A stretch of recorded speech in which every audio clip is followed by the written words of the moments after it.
podcast is part of the Sports Social Podcast Network.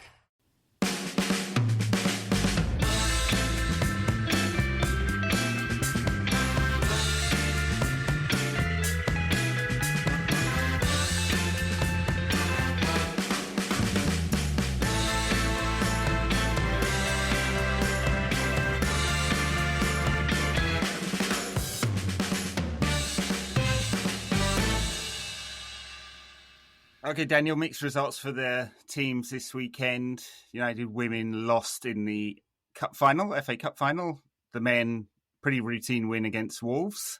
Where do you want to start? I guess should we do the cup final because that's just finished, and it's the cup final. Disappointing result, which seemed to turn on substitutions. One, Chelsea were able to bring on Pernille Harder, who just completely changed the game. She's a brilliant player. I mean, obviously, previously world record transfer. And weirdly, Mark Skinner took off Nikita Parris and Ella Toone, who were probably United's two best players for an hour. Seemed a very odd set of substitutions. Tried to mix it up tactically. Just didn't work at all. Not as odd as his rig out, though. Did you see he was wearing a blazer with a kind of red jumper underneath? Right, red jumper underneath, yeah. It was full Nagelsmann, wasn't it?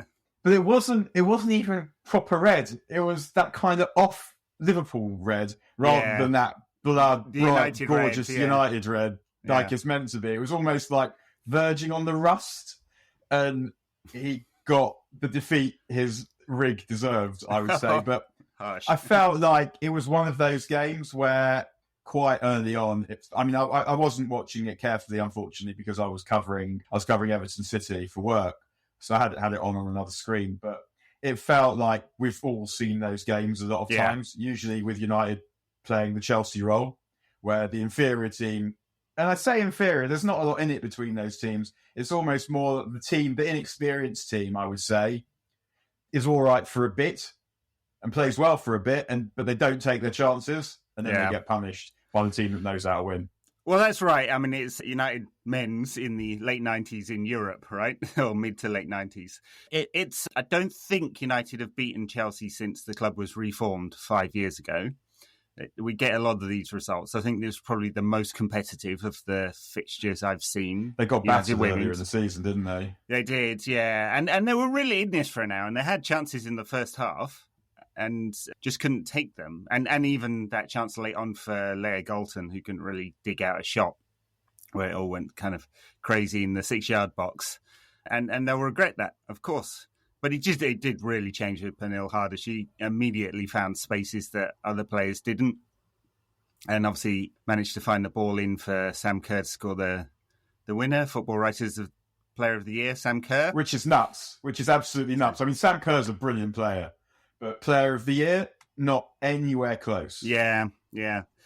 I mean, it's true. There's probably 3 players at United who have outperformed that. I mean, if you look at Anna Batchi's performance this year, she's probably United's standout player. In fact, I mean, the previous 2 best players for United, Alicia Russo and Ella Toone, probably they're not in the top 3 of United's performance this season, but they were good today. Yeah, I mean, Toone's, as I said this last week, massively come on since the summer. And she now looks like someone who expects to do big things at big moments. Didn't quite happen for today, but she's just playing. She's growing. I think it's just when people play with just proper confidence, knowing that they can trust themselves. Right. And that always makes a massive difference. Right. And she was excellent for England when playing. Of course, she didn't always start in the Euros, but obviously scored a very important goal for England. That has probably helped her confidence. I mean, she just disappeared out of the game when shifted to the right today. And it's just what I say about the weird substitutions, really. I mean, Nikita Parris, moments beforehand, put a brilliant cross in.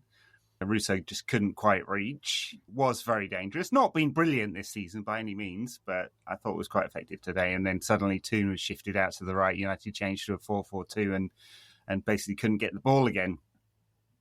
I think what we actually saw with that also is that Emma Hayes left out Harder. I don't know, it didn't seem that particularly expected, but when you have United, I guess, if you compare it to the men's, it's Chelsea or City and United or Arsenal, where United have got a good first 11 and not loads beyond that, whereas it felt like Emma Hayes could make a decision where she could say, well, actually, I think this is going to be a close game. I've got someone of Pernille Harder's quality to bring on with half an hour to go or whatever, then that gives you something that you can really do to change the game. I actually think it's something that Ten Hag is going to have to think about before the cup final, because, I mean, I guess we'll come to the men, but just to draw the parallel, because I'm not going to start it and then keep everyone hanging on the excitement. I wonder what it might be. What could he mean by that? Like I'm Talleyrand.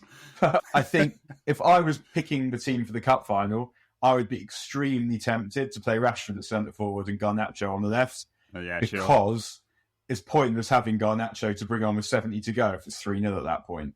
Yeah. And I just don't trust Martial and Sancho to do anything. But if it's close on 70 minutes and you've got someone like Garnacho to bring on, then that can make a very significant difference to a game, because it is just very rare we see Garnacho come on and do fuck all. No, as we'll get to, because, it certainly made a difference against Wolves. So, I mean, I think the parallel's fine. I mean, there's definitely more depth. And it's going to be a big question for United women going forward now, because you'd say, well, they need to invest to bridge whatever gap there is to Chelsea. And it still could end up with United winning the Women's Super League, although it's looking increasingly unlikely with Chelsea having made up 13 goals of goal difference in 2 games. That was United's cushion. Now, I think we really talked about that. Yeah, I think we discussed exactly that. I think it was you, not me. I completely dismissed it. You did. Yeah, I was like, if Arsenal get a draw against Chelsea, that's United's title no longer true. It's like that City win. Was it City? They beat Norwich 6-0 or 6-1 in 2012 or something, and suddenly it was like, Yeah, I know. I mean, 13 goals, it's astonishing, really. But anyway, to finish the point, United are obviously looking to increase the quality of the squad. They already do invest quite well. I mean, the wage budget is, if not the biggest in the Women's Super League, not far off it, despite Chelsea probably having more star players. United they do produce a lot of money for a Women's Super League team, and you'd be looking to bridge whatever gap there is. The problem is, of course, that there's Arna Baccia may well end up at Barcelona. It's unclear whether she wants to stay or not. So they certainly want her. And Alessia Russo's out of contract, and so you're going backwards to move forward. It's not just those two. There's someone else as well. I forget who, but the problem is, while they're trying to sign players, they're also trying to keep players. Yeah. Although, I mean, I felt like Russo might have gone last summer. Part of me thought maybe she'd go last summer, but because they've improved so much, it might mean that some of the that Rousseau in particular thinks that it's worth giving it and at least one more season, because she's kind of project committed, if you want. But yeah, we'll see. I mean, you do tend to get short contracts in WSL, and maybe she'll sign another year or two. But also, where's she going to go? Yet. If she goes to Chelsea, if she were to go to Chelsea, she's not getting in instead of Sam Kerr. Yeah. If she goes to Arsenal, they've already got Miedemar, Blackstenius. So, and the thing with Rousseau is that because she lacks a bit of pace, she actually needs a team to be configured around her. That's true. Which you're not getting in most teams. But she happens to already be here and established as. Yeah. I mean, she hasn't been this season, as you said, but last season I thought she stood out as the team's best player by quite a long way. Even if she wasn't the best player in every game, she was the one, when you watch a game, you can see, well, such and such a player's not playing that well today, but they look the best player in this team. And I felt like that about Rousseau almost every time I watched them. She's not a high goal scorer, but excellent all-round game. Big ass, backs into players, traditional number 9, that kind of thing. But exactly. So when I first watched her a couple of seasons ago, the first thing I thought of was Mark Hughes. Yeah. Just great touch, imagination, great feet. She is that. But it's funny because I wonder what Hughes would do in the age of 4-3-3, because he was a 4-4-2 kind of guy, because he's taking heat away from the other striker and also not generally getting as many goals as you would want your main number 9 to get. But what I wouldn't give for Mark Hughes now, fuck it up. Oh, character. Yeah. That spikiness. on the pitch translated into spiking us off it when he became a manager. So, I don't know whether younger listeners will even remember Hughes as a player, but he was a brilliant player and one the fans absolutely loved, and then became complete twat when he went into management. I've said this about other interviews probably, but the interview with him on the official podcast is really good. He comes across really well, actually, as much better bloke than I guess I'd felt that he was. But I would say, probably United's all-time greatest big game player. And in an extremely crowded field, that is a very significant accolade. And I mean, when you started talking about him, we started talking about him now, and then I suddenly started to see an image of Anthony Martial in my mind. And it just made me think, yes, there is a very significant difference between those two players. And I mean, I think to think about the character. I mean, the Hughes big game player. I mean, what United women's team do have is a hell of a lot of characters. I mean, their heads did drop a little bit after the Chelsea scored. Yeah, some impetus seemed to go out, but I mean, part of the makeup of this United team is they haven't got the best players in the league. I don't think, really, not in terms of depth, but there's a lot of determination there. I mean, when they came on and put in a couple of reducers straight away, kind of shows you some of the kind of characters they've got in that team. So. I think because also, if you look at the teams they're competing with, Arsenal, Chelsea, City, they haven't just got some of the best players in the league, they've got some of the best players in the world. Yeah. And it's true that, I mean, Marriott is one of the best, if not the best goalkeeper, which definitely isn't something I ever thought I'd say. But beyond that, they've got good players. They don't have world beaters, really. Yep. One or two. And so to get to this point is actually a pretty good effort, because I think you've seen it with Arsenal as well. I remember writing early in the season when Arsenal were winning that I couldn't see a way that this side could be good enough to win the league, but it felt like they'd found a way to beat all the teams that they were superior to home and away. Mm-hmm. And that's really what this United team have done, that they found a way of winning games against everyone pretty much, and they've done all right in the big games. Just about right. All right in the big games. Yeah, beat Arsenal twice this season. They were both very close games, but yeah, good wins. I mean, especially at the Emirates. The one at the Emirates was a bit of a robbery. Yeah. But they don't concede goals. They're very, very competitive, and Skinner's done that. He's definitely produced a team that is going to fight right to the end. Doesn't concede a lot of goals. They're always in all of the games, mostly. I mean, maybe the Chelsea game away they weren't. But it's produced a team good enough to get very, very close. Unfortunately, it does look like the likely outcome of the season is to be second in the league and second in the cup final, which is going to be a disappointment. And then it will be up to, whoever owns the club next to reinvest and help this team move forward.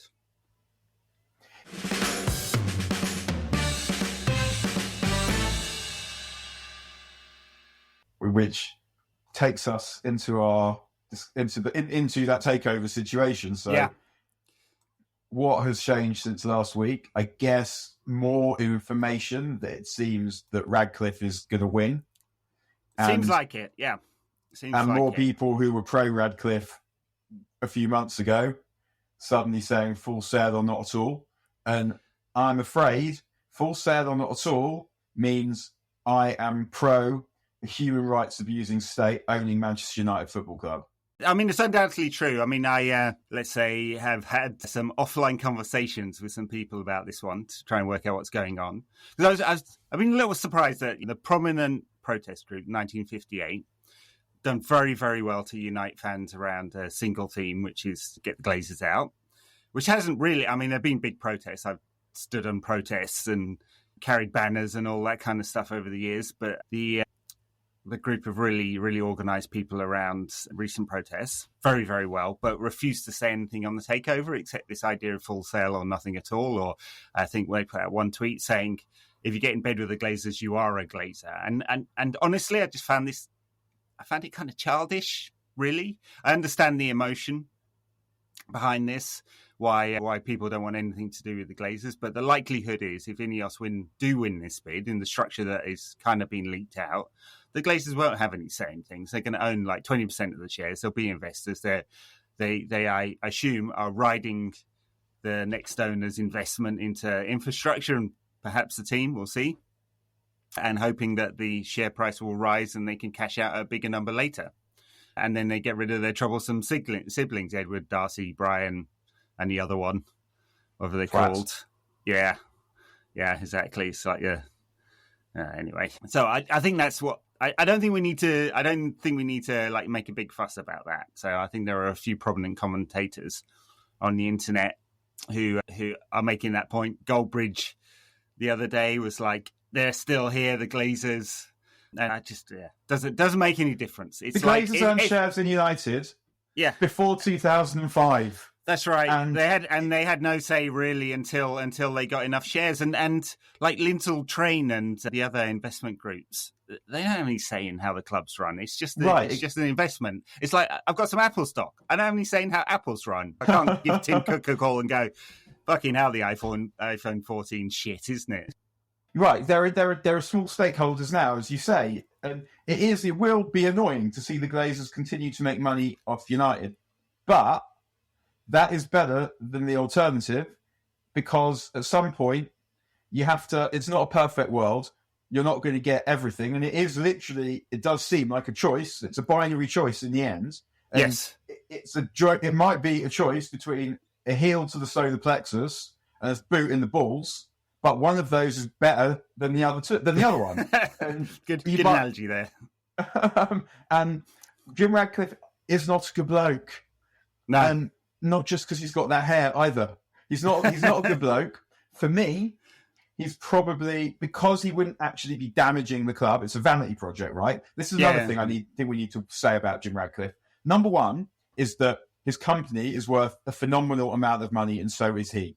He is not 60 million euros a year in revenue, and his net worth 14 billion or so. And what's United's net? What's United's net revenue?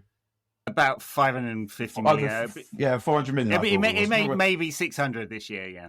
Right. So that's United. So United is much 100 times smaller. Yeah. Than Ineos, right? So what United needs to do, it just needs Radcliffe not taking money out. But also, if he wanted to, if it was necessary, Radcliffe could very easily put money in. Yes, yeah. And it's a vanity project. He's not doing this because he wants to make money out of United or feather his nest out of United. Because certainly not. No, he doesn't need it. And he doesn't need the aggravation either. He's doing it for an ego boost. Yeah. Well, look, let's be clear about some of the things that are likely to happen here. Again, it's still an if. Can I just finish, though? That the only way this works as an ego boost, as a vanity project for him, is if they play good fucking football. Yeah, to quote Ten Hag, that's the only way this works for him. Otherwise, he ends up making himself look an idiot and getting a whole bunch of aggravation well into old age that he does not require. Well, and it's not reflective of him being a nice moral polluter, Brexiter whatsoever. It isn't. It's purely self-interest. But it so happens that our interest in United being good aligns with his interest in his penis extension, and also with Catters, except Catters is doing a whole bunch of other nefarious shit that Radcliffe is not doing. Yeah. So the two things that seem really controversial about the Radcliffe bids, if you read the internet, one, there will be some leverage. I honestly just couldn't care about this. I think the senior loan that United have right now will be retired, right, as in paid off, and there'll be leverage elsewhere. Ineos, 60 billion euros a year, they can leverage. That's not even like it's change in the sofa, right? It doesn't really matter. And then people say, well, the shareholders want to get paid. It's a private company. Doesn't matter. They're not going to take dividends. Radcliffe has already said he doesn't think that football club owners should take dividends. Not going to do it. I don't believe most tech companies who are listed don't take dividends. That's not what they're looking for. They're looking for appreciation in the stock price. Radcliffe's not even doing it for that. This is like it's a rounding error on his wealth. So I think we can dismiss that one honestly. And then the other thing is like, how are they going to fund stadium improvements and/or a rebuild?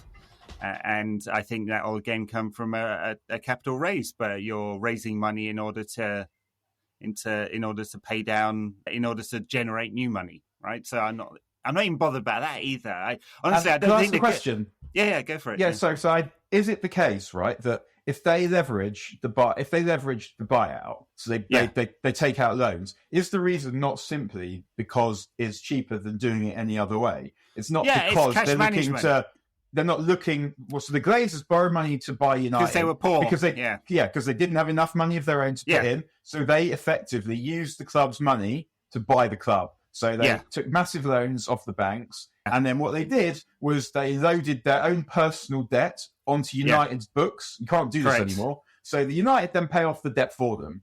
Yeah, that's not what Radcliffe is doing. So unless we're saying that leverage, taking on debt, is bad per se. And the business world shows us that this is not the case. This is many businesses are run successfully almost in this manner. Just because borrowing money is cheaper than other forms of getting hold of money. Yeah, well, it always used to be said that debt was cheaper than equity, right? So don't give away your equity to raise money. Just borrow money. That may not be true right now because of interest rates, but Radcliffe, I mean, it's a sure thing. It's a sure thing as a sure thing could be in terms of safety of the borrowings. He's already lined up Goldman, I think, is the underwriter for his leverage. It will not be leveraged against United's equity in the stadium, right? Which is what the Glazers did. I'd be astonished if it is, and even if it is, it's going to be £20 million a year, which is like 20 million that United could spend. But we're now at a point where it's not sucking hundreds of millions out of the club, which it did in the early days of the Glazers. So I just, whatever the structure is, and I don't believe it will be on United's books, I'm not worried about it at all. And I don't think fans should be either. We can talk about Ratcliffe's morals, and it's good to talk about that. I'm trying to line up someone to come and talk about the company, actually, in the same way I did with Qatar and talking about human rights. Let's talk about the environmental impact, because there will be plenty of fans who are concerned. I think it's a very, very, very different thing than a sports washing project. Very different. But Ineos is a major polluter, apparently the largest polluter in Scotland, for example, with one of their plants. And petrochemicals company. They're in bed with the Saudis as one example. I mean, when you drill for oil or use oil as a substance in your products, you're going to get into bed with some people that are fairly unsavory, and that is true of Ineos. There's been a lot of accusations of greenwashing. I'm more, I haven't been convinced by this argument. I'm not sure football's a great vehicle for demonstrating your green credentials. Not when you fly around 30 games a year, you take a plane to go somewhere. Yeah, I'm very green, honestly, but maybe I don't know. So do you want to explain? Do you want to explain why you think that these things aren't as significant as Qatar? Just because I can see that there might be people that are wondering why that is, because obviously polluting is bad. It's bad, right? And the climate crisis is real, and we believe in science, and so it's bad. The thing that would have happened if Qatar had taken on United is that forever United would have been a pawn in Qatar's political ambitions, and those ambitions are both to build links into major institutions and co-opt those institutions. So in this case, the Premier League and UEFA, build links with the British government and other governments. Football has been a great vehicle for doing that, building soft power, and for building some kind of Western safety net, because the threat is forever and always that Riyadh will just run troops into Qatar, right? So these are things they wanted. United would have been aligned with those political ambitions forever, right? Ratcliffe may sell one day. I mean, 70 years old, so he may drop dead as well. And the Qataris would have no motivation to do that. So you're aligned with foreign government's... you're aligned with foreign government's foreign policy forever, right? And in the case of the Qataris, their foreign policy is sometimes aligned with Iran, not always, but that has been one of the accusations. Certainly not aligned with Riyadh and Saudi Arabia, which leaves a real problem if the blockade ever struck up again. They're friendly at the moment, but it's one of those things. If you follow Middle East politics, that is not guaranteed. And so you then go, well, hang on a minute. Who and again, sorry, third party aligned with the British government, because right now the British government and the Qataris are good friends over liquefied natural gas exports. That might always be the case. I mean, just incredibly risky for United on a geopolitical level, without even talking about all the human rights problems which we've talked about before. I mean, the fact that they run an apartheid state where some people have full rights, other people have almost no rights at all. It's pretty unpalatable to a lot of fans. I'm surprised how many, actually, since I became more vocal about this. I've got the pushback is always like really easy to dismiss and kind of dumb, honestly, but a lot of people sort of in support of the idea that United should not be a vehicle for sports washing. That was a ramble, wasn't it? Right, but why? Why? Where are we? Because I'm thinking with the polluting, like how. I think the other question is how bad are we saying Jim Ratcliffe is? Yeah, well, I mean, they're a petrochemicals company. Their whole reason for being is to take fossil fuels out of the ground and turn it into something else. Right, Cycling. So not the good kind of recycling. So they're Ineos's products are in many, many things that you own, almost certainly, right? They produce a lot of plastics, they produce a lot of chemicals used in industry. The oil's a secondary product in all of those things. They have refining plants. As I said, their plant in Scotland is said to be the biggest polluter in Scotland of any business. It's probably true in other countries they live in as well. They're present in, which is a lot.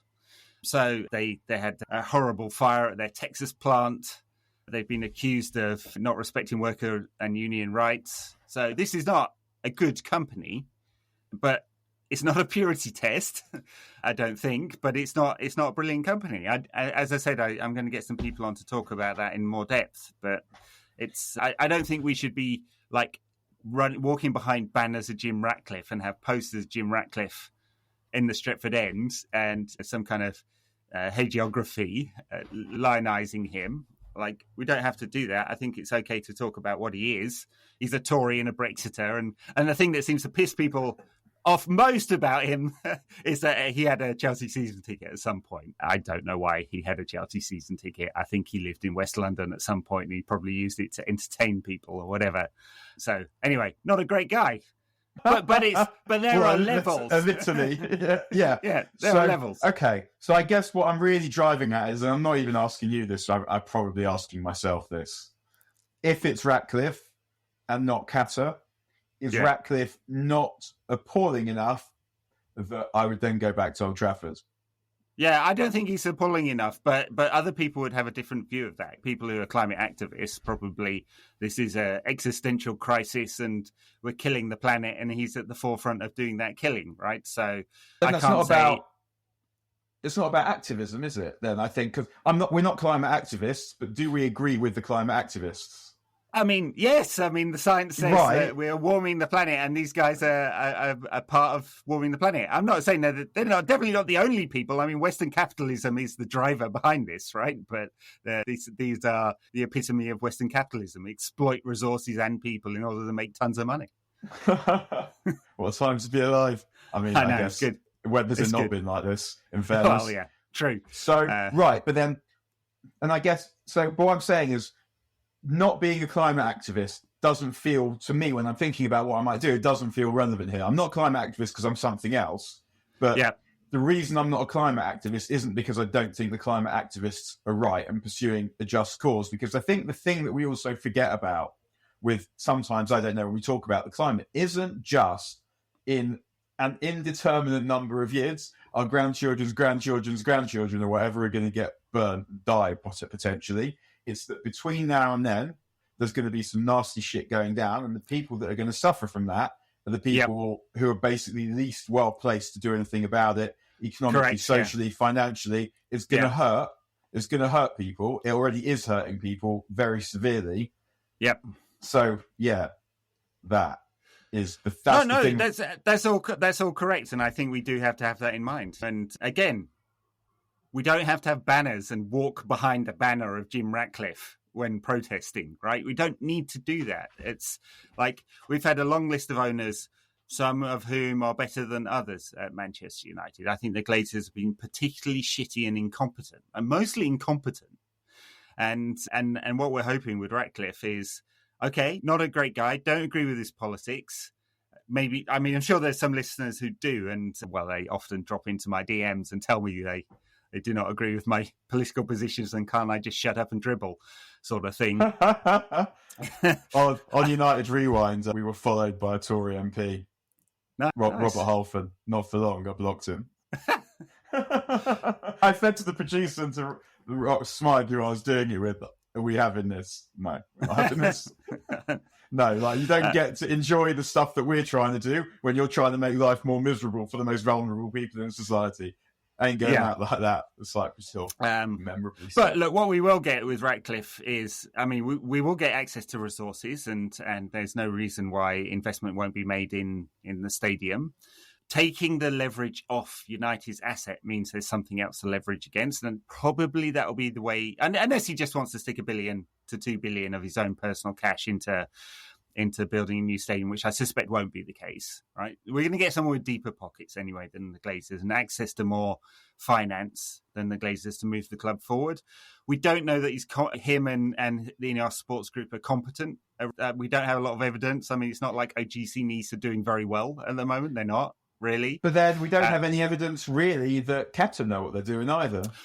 No, that's right. And Paris Saint-Germain fans are running up some very healthy protests at the moment, including saying you're not one of us, you don't understand us. They're very good. They're very good. The French are so good at this shit. We're so crap at this shit in this country. I know. It's like poll tax is basically the last time, really, it feels like. I mean, maybe the Super League actually, but apart from that, apart from that, the poll tax feels like the last time there was proper dissent that was dissentful enough such that something happened as a consequence. Something changed. Well, people forget when there is protest and it's active, and there's active activism. Sorry, that's not a word, is it? But it really can force change. The poll tax most certainly did. The Tory government backed down then. Younger people, we had the riots. Just Google it or ask ChatGPT. Oh, we had riots in Brixton and Toxteth and I'm talking more recently than that. The riots that summer, right? It started in London after Mark Duggan was by the police. Yeah. But I mean, that definitely didn't change anything. I mean, that just ended up with a whole load of people getting obscene sentences for like pinching a bottle of water from Woolworths or whatever. Yeah. So anyway, activism does work. I mean, I don't know that the Super League protests where United fans broke in and got a game cancelled actually did have much of a difference in the end. There were a few more fan forums. Joel turned up at a couple of them, but the promise of investment in the training ground and Old Trafford never happened. They put a lick of the wrong colour paint on Old Trafford, talking about Liverpool bright red rather than United deep red. So it sort of made a change, got Super League cancelled, but didn't force a change in the Glazers' ownership. So anyway, what do we? We'll get something different with Ratcliffe, that's for sure. It'll be different. We just don't know it's competent. So the way I guess I'm trying to work it out in my head is that the reason why I stopped going to Old Trafford after the Glazers took over was not a judgment on the Glazers as people. It was a judgment on what they were doing, that I'm not giving them what they're doing is wrong. By using our money to buy United to make loads of money for themselves, I'm not paying my own money for that. Whereas that won't be the case with Ratcliffe, who's not looking to skank our money. No. And it feels like the Qatar thing is, as you explained earlier, like there's the moral issue of the human rights, but there's also just simply the principle of United being used as a pawn in just to satisfy geopolitical aims, which is obviously far more nefarious than an old man having one last wank. Absolutely. It's much better put and more succinctly than if he can get it up, of course, which at his age is no guarantee. So, oh, man. I mean, what we will get with Ratcliffe at some point... That's a sobering thought. Yeah, it's coming for you. Yeah. No, I was going to say something then, but I think I will not. But I don't take the blue pill, folks. Not yet, anyway. But 40-odd years old, it's... dear me. Oh, getting old sucks, doesn't it? One thing we do have to think about with Ratcliffe at his age is that who knows how long he actually wants to own the club, right? Because at some point, if he drops dead, it will go into the hands of the other Ineos shareholders, who are presumably some of his family members, plus his two co-founders, plus some on the the market. So we don't know the status then. Or he could do the good thing and, like, when he dies, give it to the fans in a trust or something like that. I don't suspect that will be true. But hey, we could pressure and see whether that then could be an outcome. But I agree, though. At some point, the United could get sold again. I agree that's a big question for Ratcliffe, is what happens when you cark. Because there will be a provision, and neither option that looks obvious is a good one. Either up for sale again, but by the time that happens, the only people that are going to be able to afford this are nation states like Qatar, probably, or it goes to Ineos. Excuse me? Yeah. Also odd. So, yeah, I think that it's really important that someone asks Ratcliffe that question. Yeah. Yeah, and that's right. And he's not given a lot of interviews. They do have NDAs in place, apparently, with the Glazers. So I think that's part of the reason that it's all coming out in leaks rather than actual interviews, but people talking about their position. At some point, Ratcliffe will give an interview if he closes his deal, and I hope he outlines his ambitions. And that is one of the big questions. What happens when he drops dead? I mean, we're seeing it at Southampton, right? So Liebherr dropped dead, passed it on to his wife, who wasn't quite as... Well, death. Yeah. Contagious. Was it? Didn't want to run the club in the same way. Sold it on to owners who basically sold off all the assets, and they're going down, right? So do you think she was waiting for it to happen? When he's gone, I'm going to absolutely smash up Southampton. Yeah. I hated this project. I'm going to destroy them. She comes out as a secret Portsmouth fan. Yeah. She used to Katerina Liebherr, isn't it? Yeah. So look, it's a question. The questions around Ratcliffe, I think, are justified. I think it's the ones that you see on the internet most that are not the right questions. You should ask about, are they greenwashing? Does greenwashing exist? Are they doing that? Do we care about the environment and their impact? And should we ask questions about that? About his, like, the investment in the club and about the future? Those are the questions. The questions around leverage for the takeover and or investment in the stadium, I think, are less important, exactly how that's structured, and especially like the Glazers owning 20% of the shares or whatever. As long as they're Class A shares and they're not have these huge voting rights, that will be negotiable. Then, yeah, it's probably the best of a bad bunch. I mean, what did we had? We had a nation state, we had Ineos, and we had Carlisle Group and Elliott being the worst of all of these for sure, as potential minorities buying out the Glazer siblings with no guarantee more investment would be made in the club at all, right? These are all really bad options. And I think we probably, if this closes like this, and I think it still is an if, we got the best of a bad bunch. By far. So the difference for me personally, for any option versus any kind of state ownership is massive. Because even if it's a different state, I mean, all states obviously do dreadful shit, but even if it's a state that that isn't built on the same kind of abuses currently that's going on in Qatar, it's still a state. And still a state with state goals. You're still a political pawn for them. You're a tool for their foreign policy. Yeah, it's really bad. I mean, if the UK government wanting to buy United. UK government's done some really nasty shit, by the way. Not that I really need to say that, but I'm just saying it because it's the thing that I get the most common pushback, right? If they wanted to buy United, I'd have the same position. Like, I mean, it just doesn't tend to happen in a democracy that the things like World Cups and Olympics have a political dimension to them for sure. Undoubtedly, more or less, depending on the venues, the country that's hosting. Look at the London Olympics. Boris Johnson made political capital out of that. Even though basically fucking nothing to do with him. He had nothing to do with him, but he did try to make, and it will happen in the US in the 2026 World Cup. Politicians will get involved. It's different there. It's a commercial thing with most US sports, but I'm not saying it's not a factor. So any state actor in football, I think, is a cancer on the game. I think it's extremely distorting, as we've seen with City, PSG, and we will see with Newcastle. And behind the scenes, it's about, as I said before, co-opting institutions. I just think it's a bad thing for football and a very bad thing for United. And it was a shame in this process that you get a lot of flag wavers who didn't really think about any of the, or all they saw were dollar signs and pound signs and a route to quick success through piles of money and the consequences of selling out what it meant to be United and a United fan, because it's very different, right? I think were just too great for me. So I'm saying if all the time here, because this is not closed for sure. We believe, but is not being made public, that Ineos are the preferred bidder here, which means it gets down to negotiations on the fine detail. So there's lots of ifs still here. But if it closed, it's going to be a big relief for me personally. It's just a shitty as Ratcliffe may be, all the things we've outlined, it's better than the Glazers. And it gives the chance for the club to reset and move forward. I think one more thing about the Glazers, I don't want it to seem like I don't understand the whole full sale thing. I too have had enough of the Glazers. As I said, I had 3 season tickets in my family. But I don't have them anymore. And that's had a knock-on effect. I've been on my ability to get tickets for away games. Don't have a ticket for the final. Currently, it's coming up. I haven't missed one of those in quite a long time. Been lucky in the intervening years. I have a lot of animus for the Glazers. I hated the way it fractured our support, how people who'd been going for decades missed arguably Fergie's greatest team.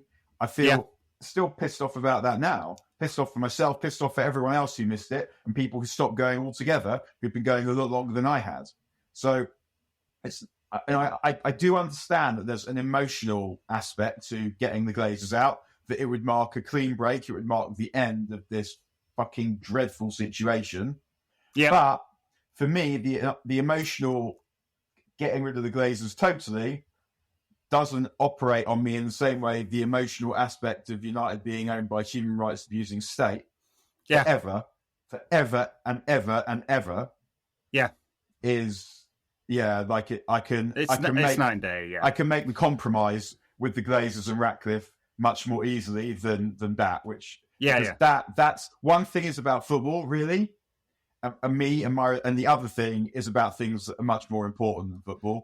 And I'm not prepared personally to sacrifice or compromise what I believe in stuff that is more important than football for the football. So, and the other thing we've seen in this, go ahead. And sorry, just to finish the point, and also that just what's the point of winning, right?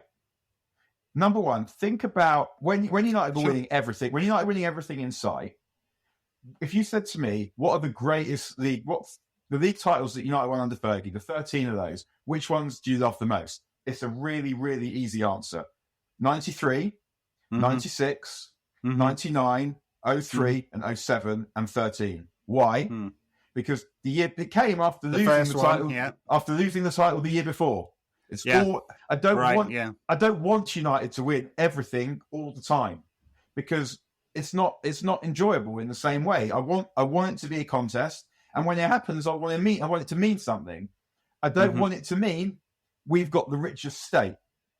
I know that United cashed in on basically getting good at the start of the silly money in football, and they cashed in commercially. But there were other clubs that were outspending them at periods during that time.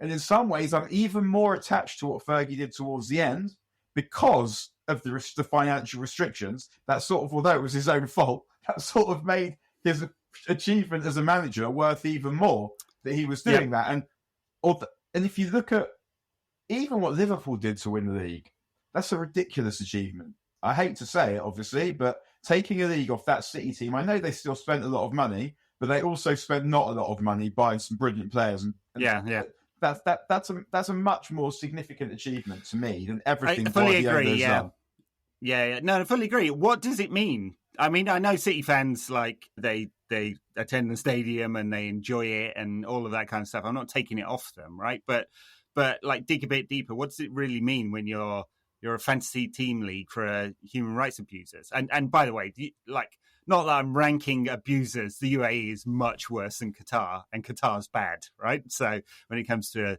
abusive states, right? What does it mean? Like, you're there for the glory of the state, ultimately, and you can kind of compartmentalize and pretend that that's not happening, which City fans do and Newcastle fans doing, but that's what you are. And also, you're just manipulating the game for that purpose. It's not even just that like the glory doesn't feel like it's yours because you're someone else's pawn. is also that if you spend enough money, not always, but in football, if you spend enough money, you'll win.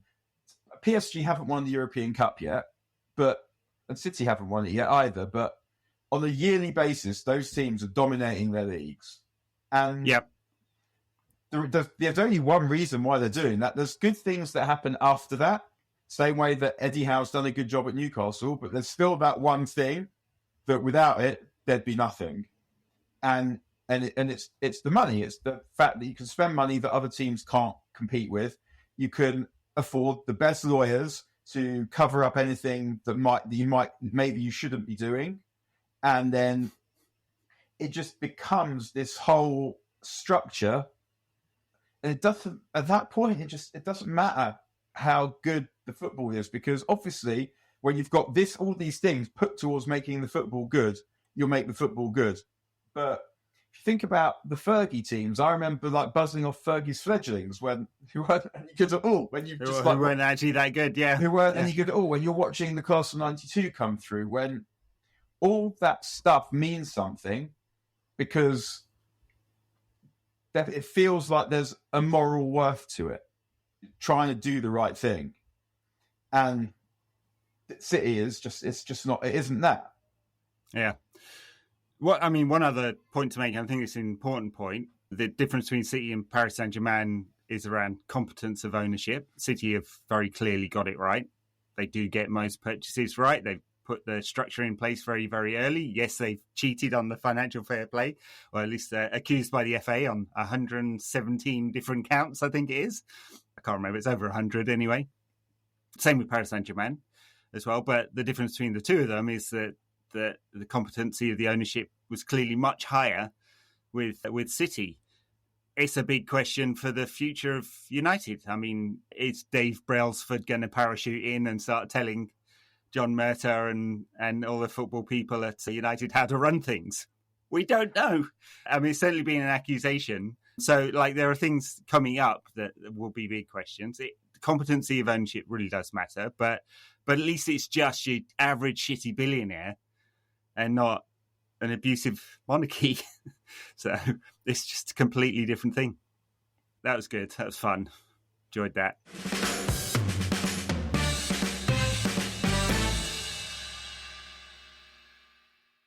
United beat Wolves. Did you enjoy that? It's funny, at some point it felt really like Van Gaal ball to me, and then Scott from the Republican Mancunia sent me the stats, and it was like 27 shots on target. I was like, it didn't feel like that. It felt like they were passing the ball sideways a lot.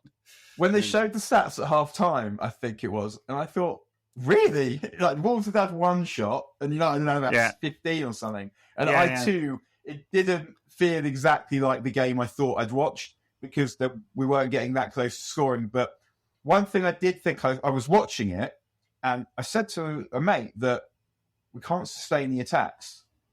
That's a really simple concept, I think, even though it counts as the concept of football. It's a phrase Fergie liked to use, and I remember Roon likes using it as well, where you ring fence the opponent's penalty box, basically. So one attack doesn't work, and you get another one. And since Fergie, United have really, really, really struggled with that, and they're not doing it great here either.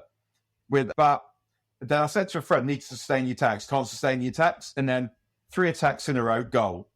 And it reminded me a bit, it was a bit like when England were good at cricket under Andy Flower, and they had that thing of bowling dry. It's sort of the diametrical, the opposite of it in terms of style. But you do this, and this. You've got 4 or 5 maidens in a row, you'll get a wicket. Yeah, do you think United's counter press isn't particularly good, and so it's the same thing, right? So when United lose the ball in an attacking situation, often it's only Bruno doing the press on his own. The single, he should be the trigger for 3 others to dive in, get the ball back, and do it again. And that's not always the case. Yeah, I don't know. It just felt kind of slow yesterday, and maybe it had that kind of end of season feeling where things are. United are running out of steam, and maybe that's just it, right? And they weren't very dynamic up front with Anthony, Sancho, and Martial. Not much speed there. Martial's lost something, I think, even though he scored the goal. It's just it was a bit slow. They did have a lot of shots, Wolves. But it was also Wolves, and Wolves seem to have a knack of, since they got promoted 5 years ago, of I think this is the first time we've had a win by 2 clear goals, right, against Wolves in 5 years. A lot of very tight games. Did you know that before yesterday we scored 8 goals in 10 league games, which was the fewest in the league? That's pretty appalling, yeah. United's XG versus actual goals is like 8 goals underwater compared to City are 6 plus 16, right? So, I mean, it's simplistic, but just look at... And Arsenal are plus 12 or 13 or something on their Arsenal expected goals. To Brighton as we record now, incidentally. That'll be for everyone. Pretty much be the league done if that's the case. But that, like, it doesn't translate exactly into the points difference, but it's a lot of it. It's a lot of it. I mean, United's inability to finish the chances. Bruno's expected assists are double his actual assists. It's like number 9. It's screaming out for it. And yesterday I was screaming that as well. Even though United's XG was nearly 3 and 27 shots or whatever it was, it didn't quite feel like that for a lot of the game. I thought that... I think Anthony... I still think that Anthony is going to be a player. I think so, yeah. What I liked about him yesterday was that he was trying to score. I mean, I know people occasionally get pissed off with him when he tries to shoot, but there is a value in not being scared to try and do the thing that you're meant to do. Right. Because Sancho, I feel like, doesn't do that enough. Like, always one more. Like, he's always feel like he's looking for the perfect angle. He's a good finisher as well, Sancho. Yeah, he is. So. He's a good player. He just lacks the thing that isn't technical. He just lacks he has all the technical stuff and not very much of the other stuff. And as Carl Anka would say, he ain't got that dog in him. So there's something missing with Sancho, and it's anyway. I've said it before. I'm just really surprised. I really thought he'd translate a lot of what he did in the Bundesliga to England, but yeah, seems to lack some intensity, which Garnacho does not. I mean, the boy's got levels and they're very high, and also he just impacts games constantly, doesn't he? All the time. What I loved about his goal yesterday was he was in total control of the situation at every stage. Yeah. Where I don't know if he knew what he was going to do, but as he was doing the stuff, because maybe it's just instinctive, because players have their particular routines from that kind of position, but the involvement of the defender meant he needed to get rid of the defender. So it felt like what he was doing was not what he does in that situation. It was improvised, but there's such a calm, definitive nature to the way that he goes about finishing off moves like that. And just every point it was in hand, and it was calm, and it was fucking fast. And Wout Weghorst was there running towards the corner flag, asking for the ball as well. And I just thought, like, great. Just didn't pass to him. No way, mate. That was what I always used to think. And people won't thank me for saying this, but obviously different levels. But when Park played for United, he had great movement, but taking men away. But I always wanted the ball to go the other way. Yeah. Because it felt like, whoever was going to be on the other wing was a better technical player than he was. And that isn't just to be, I don't understand what Park did and all the players like playing with him and all the rest of it. I always felt like at that level United team was at, even for all Park's virtues, not having a better player than him playing, I used to find quite irritating.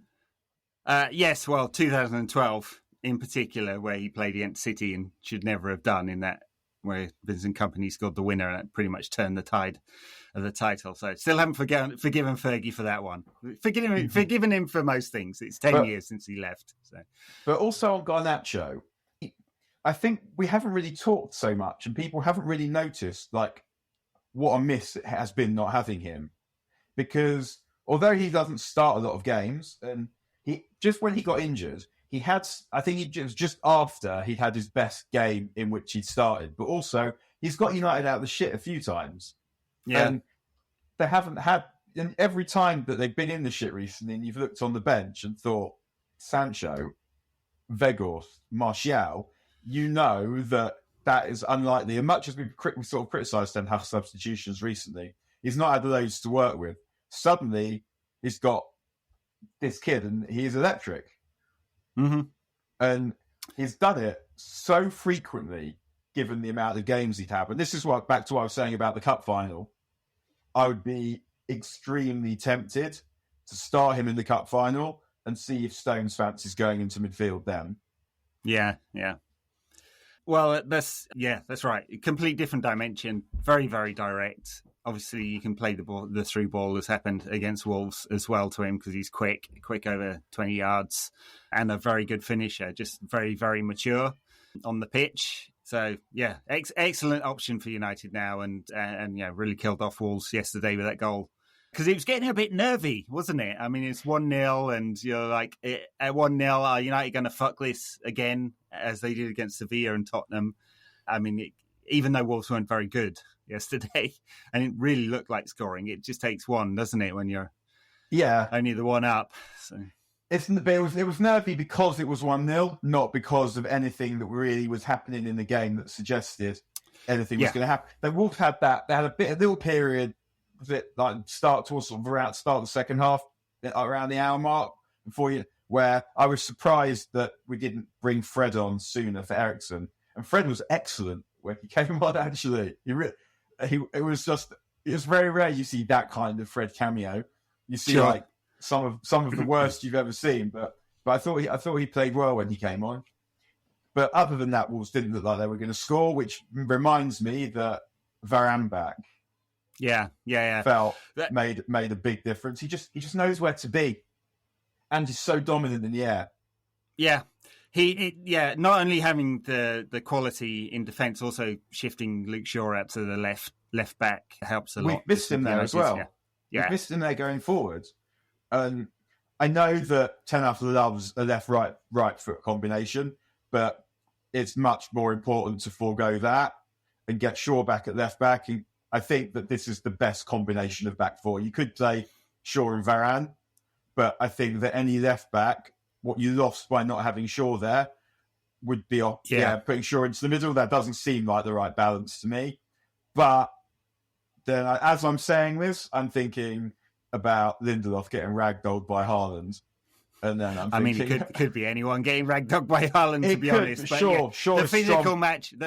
Shaw is strong and physical. He's strong, and actually enjoyed some... He's starting to really enjoy the ruckus, Luke Shaw. He's endearing, in quite an endearing, heartwarming manner. But, Lindelof against Haaland sounds suboptimal. But definitely for a game like that, Shaw at left-back, Varane and Lindelof looks like the best that we can do. And there was only one real moment of Varane where Wolves went down the left in the first half. They crossed, and he was just there in the right place to turn it away. And he's good in the air. So, I'm not surprised he came straight back into the team. And he's only got a few games to not injure himself in now. Although, subbing him with 10 to go to bring on Maguire, I don't know. No about good can that. come of that. Actually, Harry, he made a couple of good clearances. Maguire did. He didn't screw anything up, which was a bonus. Oh my God, that's like Annette Bening in American Beauty, where she goes to watch her daughters play, and she says afterwards, "Oh my darling, you didn't screw up once." Yes, that's right. But I understand bringing Maguire on, but Varane's a centre back, so they don't do that much running anyway. And I understand if you're saying he can't last a full game. I don't understand if you're saying he can last 80 but he can't last 90 plus 6 or whatever it was. Yeah. And Wolves didn't look like they were going to score. So really the only way you feel they might score is they toss a set piece in there. And he's so good in the air. It just, and maybe he felt something. But it did seem a strange time to take him off. I don't know. But I didn't see him calling for the sub. And it didn't look like he was injured. But, touch wood. I guess they were just being super, super, super precautionary, wrapping him in cotton wool for that cup final. Anyway, it turned out a routine win, important win, because United only need 2 more now. Need 2 from Fulham and Chelsea and Bournemouth, right? So Fulham at home, Chelsea at home, Bournemouth away is the next one. You would imagine United can get 2 wins from these 3 games. I always say this. I'm quite pleased they have to play under some pressure in some ways, because that it helps you develop as a team. And if you show that you can win it, that you can do it, then that's helpful. But obviously the reason why they have to play under pressure is because pressure has fucked them in some way in other situations. But I guess you can envisage a situation where they don't beat Bournemouth. You can envisage a situation where Chelsea, who have great, excellent players, one of them has a good day and they make it difficult. against United in a way that they won't do for Forest or whatever. But provided they're going into that game and knowing that that final game, a win against Fulham is enough, that would be fine. I would expect them to deal with it from there. Yeah, and I mean, it is helpful that they managed to get a midweek off, first time since September, incredibly. That was before the game against Wolves, and they've got another midweek off before the game against Bournemouth. Then it's Thursday in Chelsea and Sunday. I think is it Saturday or the Sunday for the Fulham game? I think it's the Sunday. Sunday, always on Sunday. Yeah. Right. So, but that's at home, Fulham, and Fulham will have nothing to play for. So it feels like Bournemouth one's pretty critical. I mean, it would be ideal if United were not going into that final game against Fulham having to win. But if we do have to win, I kind of put the odds heavily in our favour to do that now. But a week off before Bournemouth, quite a few tired legs. That's going to be really important. He gave them a couple of days off, didn't he, Ten Hag, last week? I think that probably made a difference. It still felt a bit leggy, this game. That's it. It wasn't like they started and they were flying. Yeah. But I mean, it's just they've lost. They don't seem to have enough energy in midfield, and part of it is Casemiro's and Eriksen are getting the ball in less good situations less quickly because there's no Martinez, who I actually think we're missing more as a playmaker than as a defender. Because Lindelof's Lindelof and Shaw aren't dreadful defenders by any stretch. They're obviously not as good as Martinez, but it's more what Martinez gives. That is a massive difference on the ball between Martinez and Lindelof.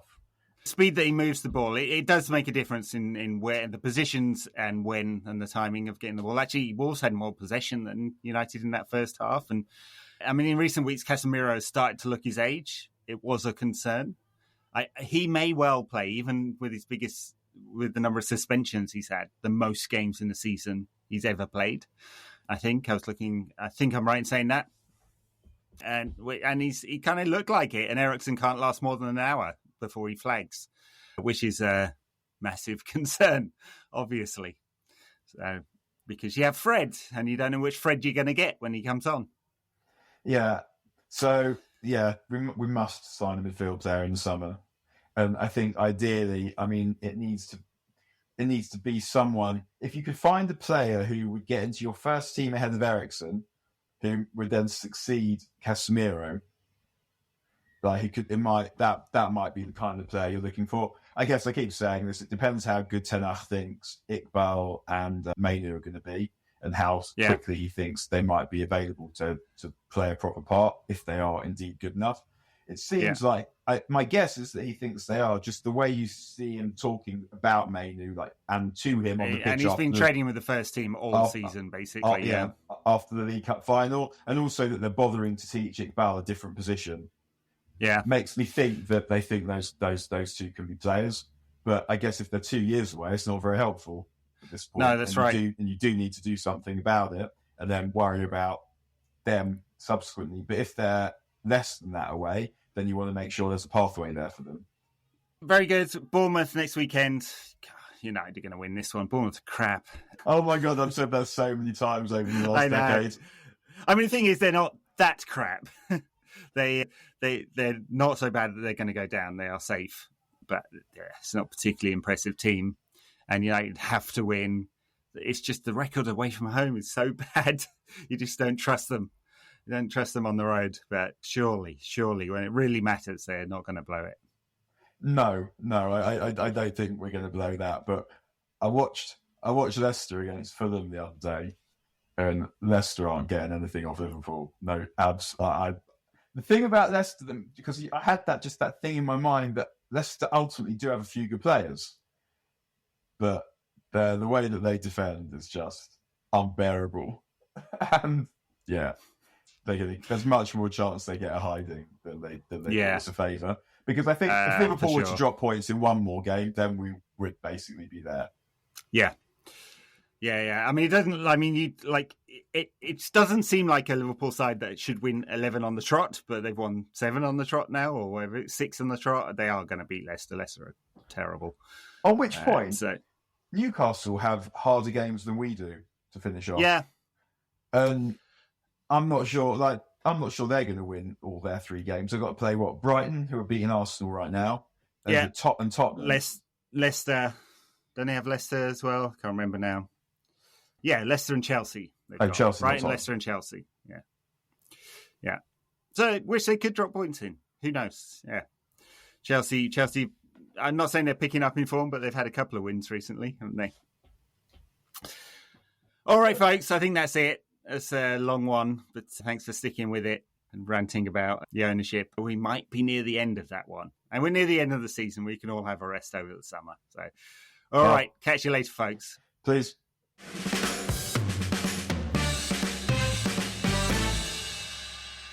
No question about that. It's supported by you, our listeners, through patreon.com/NQAT pod, where you can get access to our weekly ad-free bonus episode talking about football around the Premier League and Europe.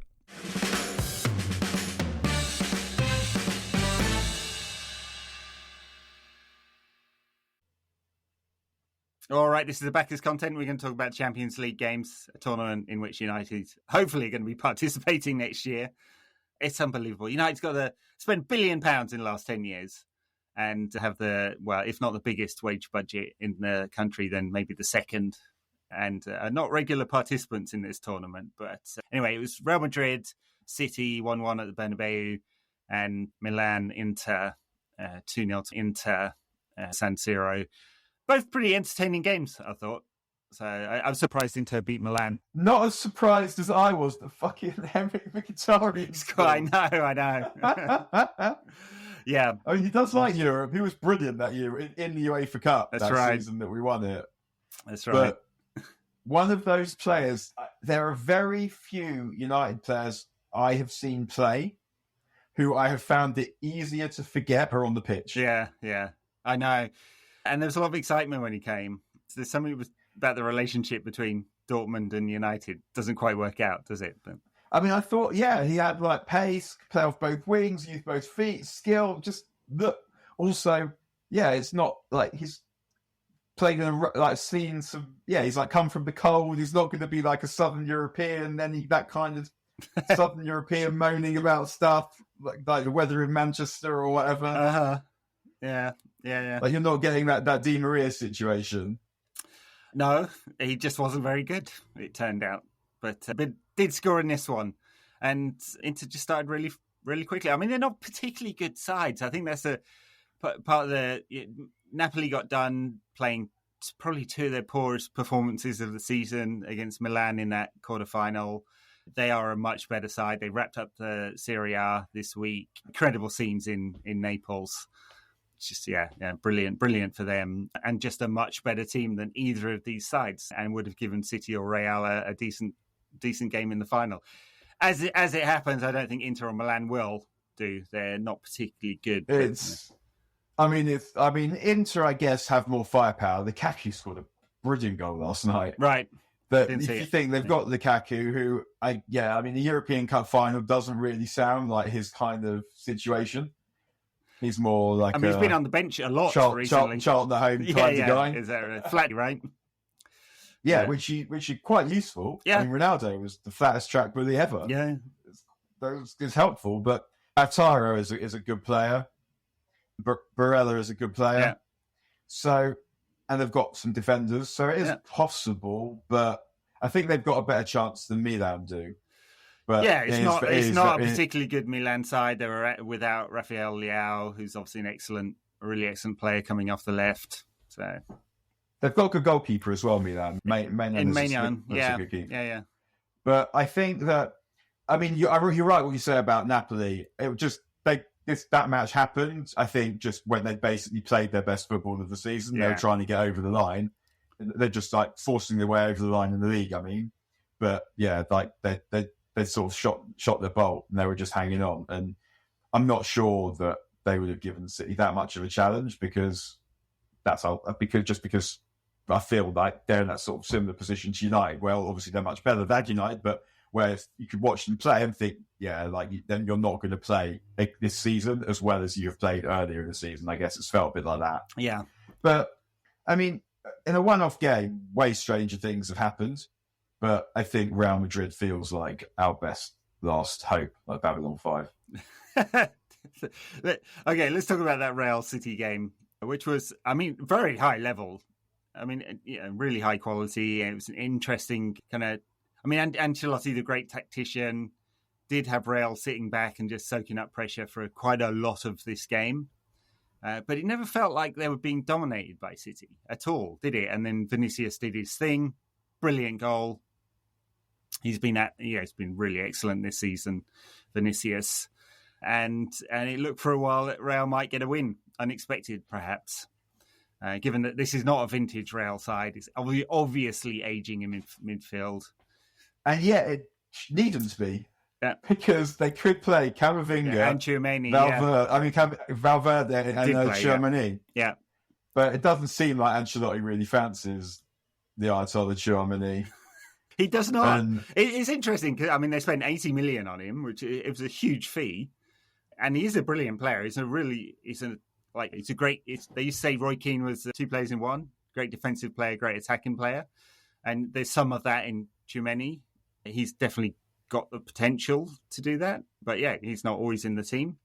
Valverde's had a brilliant season as well, right? So, and Kroos and Modric, obviously we know everything about them, and they've kind of converted Camavinga for a lot of the season to left back, where he's done fine. He's a competent left back.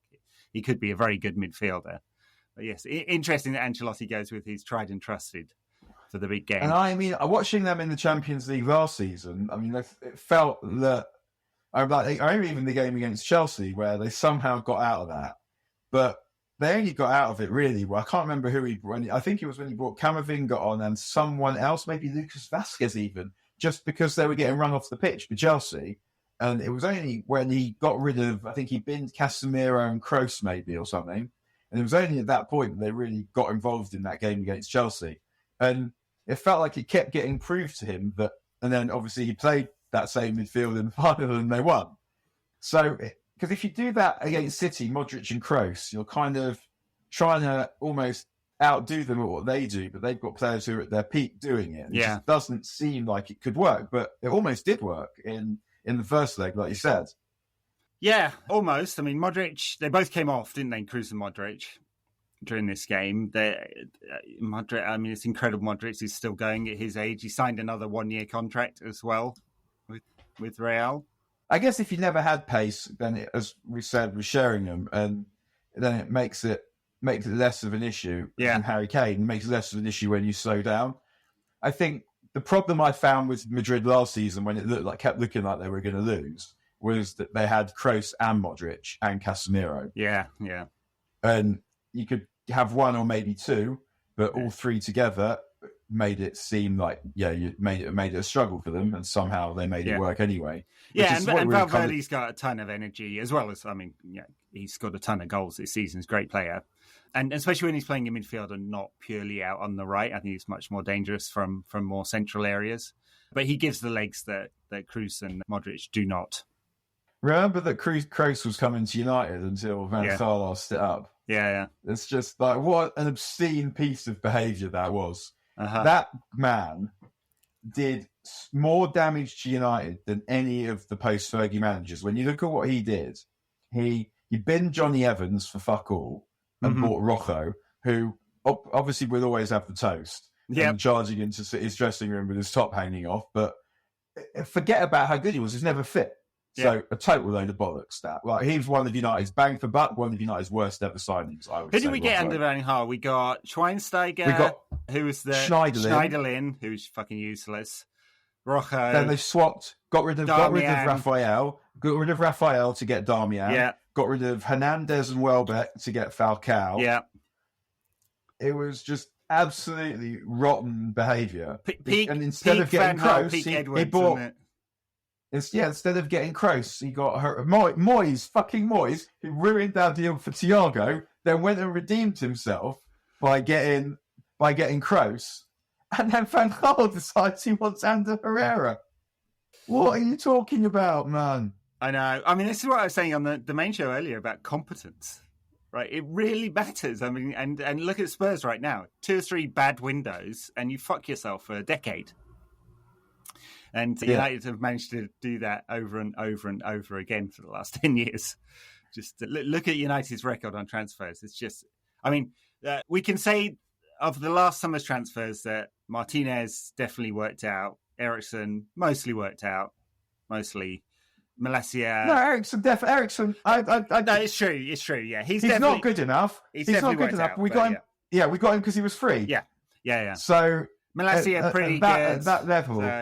So it's been okay. Maybe now that United have an actual football structure in place and it's delegated to them to make the decisions, at least you have accountability there when that happens, which never happened with the fucking old CEO who Todd Bowleyed it all over the place, thinking he was the football director and they could make all the football decisions, which happened for years and years and years.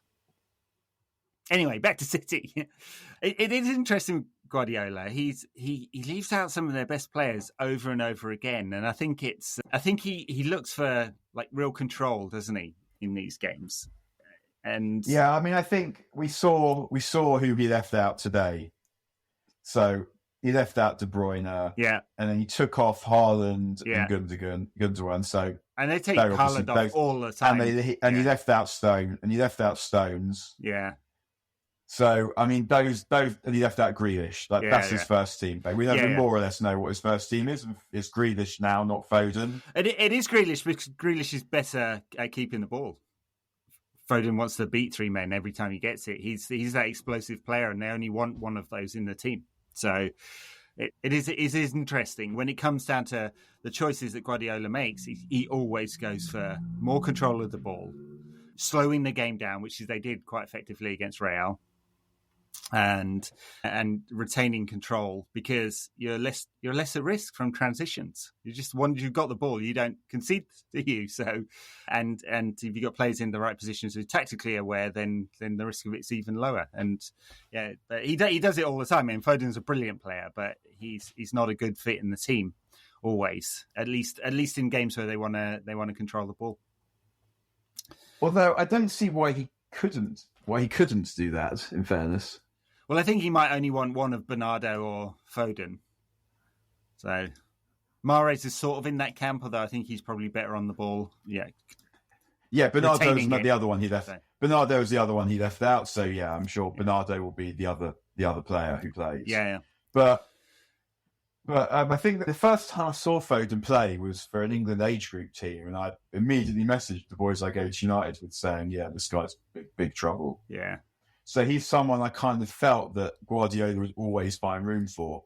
But I remember after Ryan Giggs had a couple of seasons, sort of 95, 96, 96, 97, 94, 95, 95, 96, where I think he described it subsequently as where he was trying to become the perfect footballer.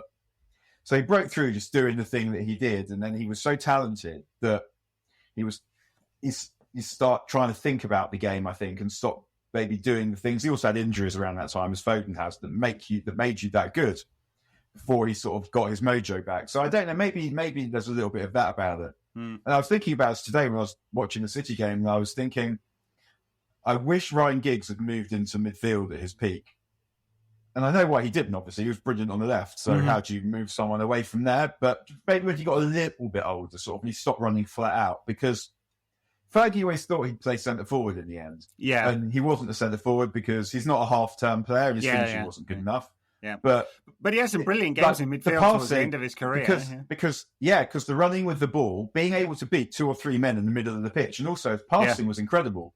And we sort of saw it in that Porto game in 97, and in the game when Keane got sent off for punching Fjørtoft, 95, 96, was that against Borough, where he went into midfield. But if he'd have moved into midfield sort of 2000, 2001, around then I think we might actually look back at him as an even greater player than he was.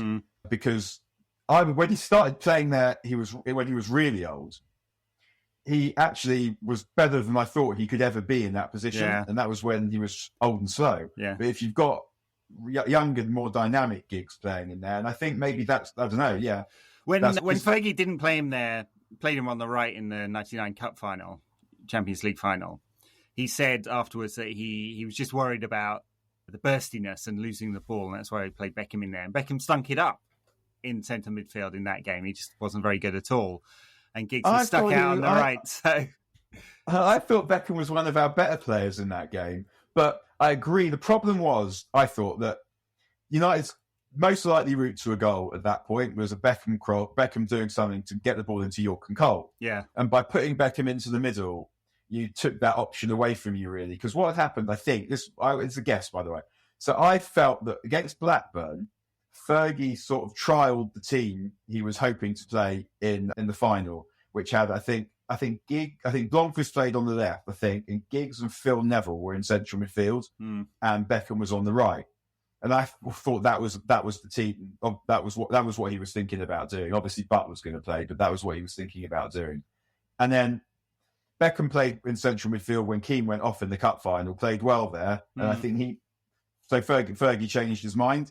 But yeah, in retrospect, I think that either you played Beckham on the right and you just and then Blomqvist on the left and Giggs in midfield makes more sense. But even if you played Beckham in the middle, I think I'd still have played Blomqvist on the right because I want Ryan Giggs on the left. I don't want you. And he had an absolute stink of Blomqvist. He did, yeah.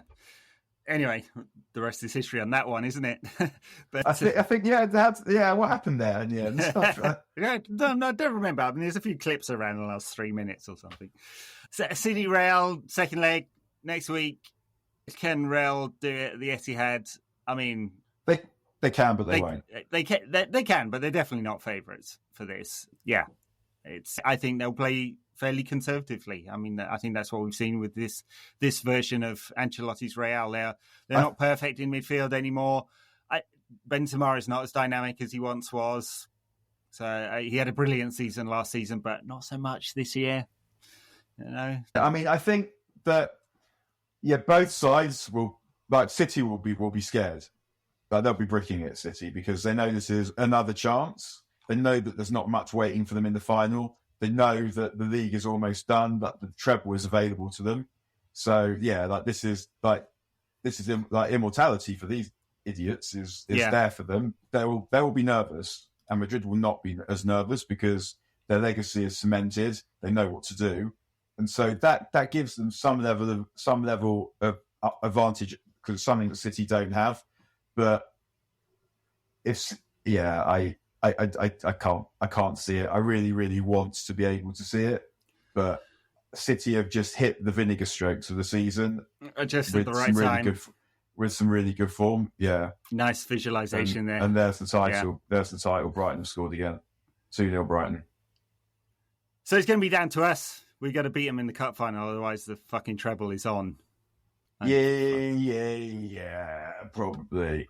And it is a state of affairs, Edward. It really is. I mean, the other thing about Real is there's nothing on the bench. There's nothing.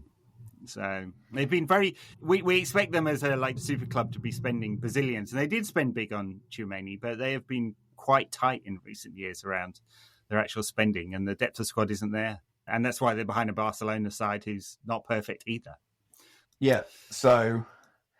Yeah, I mean, I sort of have made my peace with it because, as regular listeners will know, I've been saying that this is on the agenda for quite a number of months now because it's just, it's felt like this. And I think that it's going to happen probably, and it won't feel as bad as I thought it was going to feel. Although the cup final situation is obviously bothersome, but the thing when you judge the greatest ever teams, obviously the first thing you have to look at is what did they win, and this team will be there. But what did this team mean? Which has nothing to do with how good they are. Nothing. Yeah. What legendary moments have this team been involved in? None. And it doesn't feel like an occasion. And that, when United did it, the world was different, but no one in the world who cares at all for football will forget anything. Oh, well, obviously they'll forget some things, but no one will forget that season. And that goes for absolutely everyone. So, yeah, there'll always be that. Yeah. And so I guess this is how I'm justifying it to myself. Yeah. But we are at the justification stage. We are, it hasn't even happened yet. Yeah, just there it is. No, for sure. I mean, mentally, I will dismiss City as a sports washing state-owned fucking franchise. They're every piece of shit and cancer in the game at the moment. It's them. And yes, they'll win everything, but it's fantasy league. So that's how I have to rationalise it. And I think a lot of people do outside of City. This is why Guardiola moans constantly about not getting the respect he thinks he deserves. So for him. And then they'll jet off to Abu Dhabi after they lift the Champions League, and there you go. That'll be their moment of glory for the owners. All right, folks, thanks for listening to this nonsense. We really do appreciate it, and we'll be back midweek, actually. I think I've got a show midweek, and then next weekend to talk about United beating Bournemouth, hopefully.